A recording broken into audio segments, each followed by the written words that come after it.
Vous pouvez savoir à l'avance si une personne aura du succès ou non, simplement en observant si lorsqu'elle échoue, elle pense d'abord que c'est de sa faute, au lieu de mettre la faute sur les autres. Si cette personne se dit « j'ai échoué à cause des autres », alors elle n'a aucune chance d'y arriver. Si vous réussissez, chaque erreur que vous aurez faite fera partie de votre légende.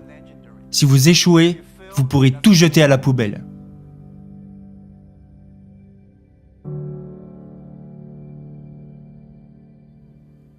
Tout le monde fait des erreurs. Tout le monde rencontre des problèmes. Et très peu de personnes sont prêtes à vous écouter.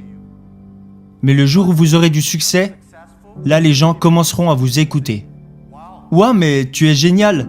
Non, je ne suis pas si génial. Je suis né dans une famille issue de la classe moyenne. J'étais très mauvais à l'école. Bien sûr, j'ai essayé d'étudier, mais vous savez, je n'étais pas très doué pour apprendre des choses à l'époque. Alors, j'ai été recalé pour des petits boulots, je n'ai pas réussi à aller à l'université, j'ai été recalé à l'entrée des grandes écoles, mais je n'ai jamais abandonné. Et je pense qu'il y a une chose que j'ai apprise, c'est que pourquoi devriez-vous avoir une chance d'avoir du succès? Tout le monde devrait s'habituer à l'échec, plutôt que de s'habituer à être accepté par les gens. Pourquoi les autres devraient vous aider? Vous devriez gagner le droit d'être aidé.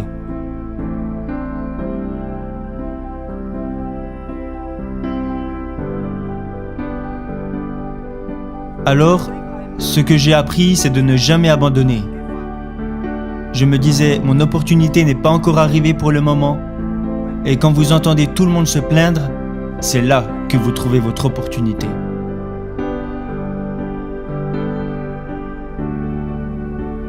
Je pense que je visais trop haut. J'aurais plutôt dû essayer d'accompagner et d'aider les autres autour de moi. De toutes petites choses. Je n'aurais jamais pensé que j'aurais pu en arriver là. Il a fallu 18 ans pour qu'Ali Baba atteigne la taille que nous avons aujourd'hui.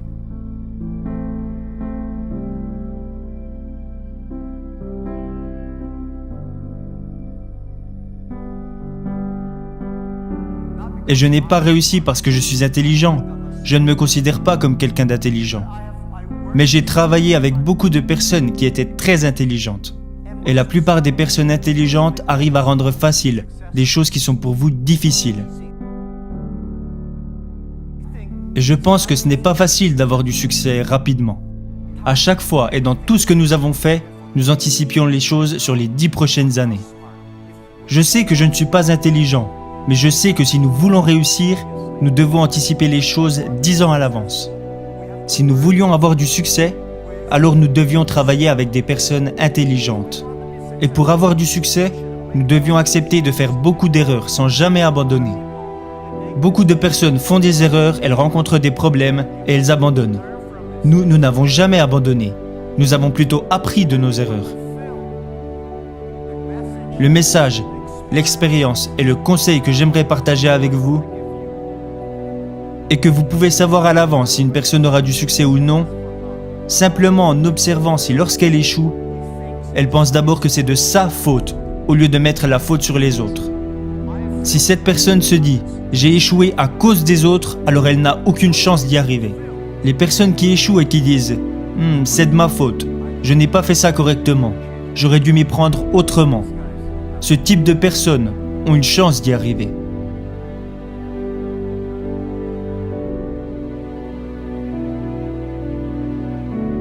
Alors j'ai beaucoup appris des personnes qui échouent.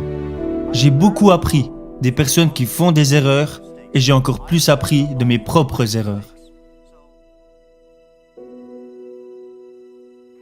Ça, c'est ma philosophie. Quand j'échoue, je me dis « ce n'est pas grave, au moins j'aurais essayé ». Quand je réussis, je me dis « waouh, je n'aurais jamais pensé que ça marcherait ». Cette attitude me rend très positif et optimiste. Et à cause de mes nombreuses erreurs et de tous mes échecs, je ne me plains jamais parce que j'ai l'habitude de perdre. Encore aujourd'hui, je commets des erreurs tous les jours.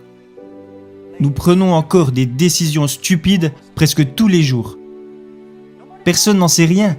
On pense que c'est intelligent, mais la réalité nous montre que c'était stupide. Mais on apprend et on recommence. On apprend et on recommence. Ça, c'est ma philosophie.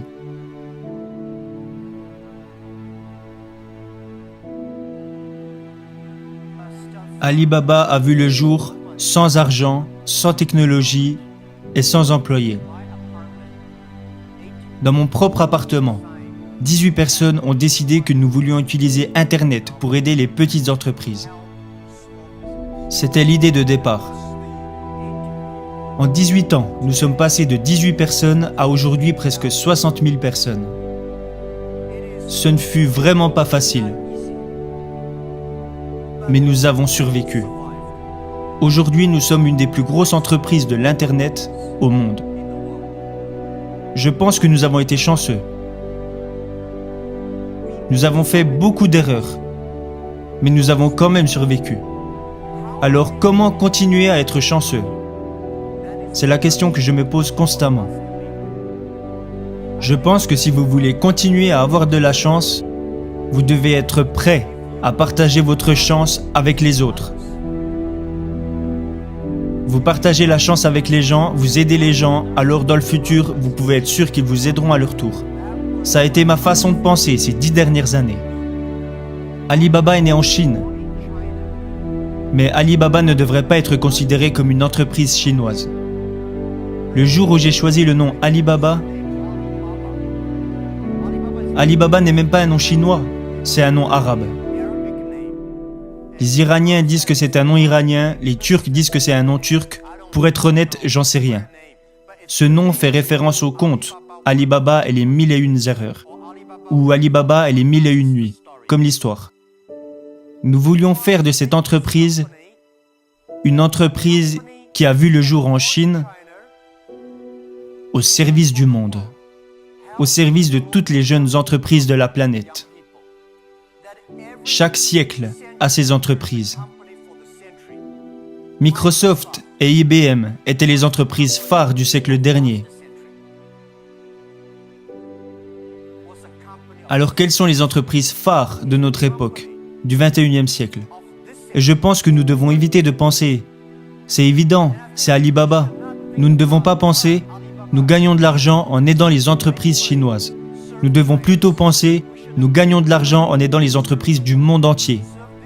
Nous sommes au service de notre époque. C'est seulement en pensant de la sorte que nous pourrons faire plus. Nous avons aussi un petit business qui s'appelle AliExpress.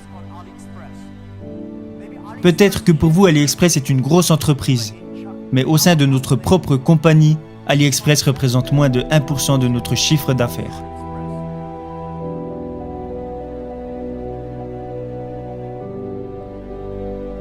Notre entreprise aujourd'hui est immense. Comparé à ce que nous étions hier, nous sommes immenses, mais comparé à ce que nous serons demain, nous sommes encore des bébés. Le monde change si vite. Nous voulons faire d'Alibaba une des plus grosses entreprises de notre époque. Nous voulons qu'Alibaba aide à la croissance de toutes les petites et moyennes entreprises de la planète. Ça, c'est ce que nous voulons accomplir.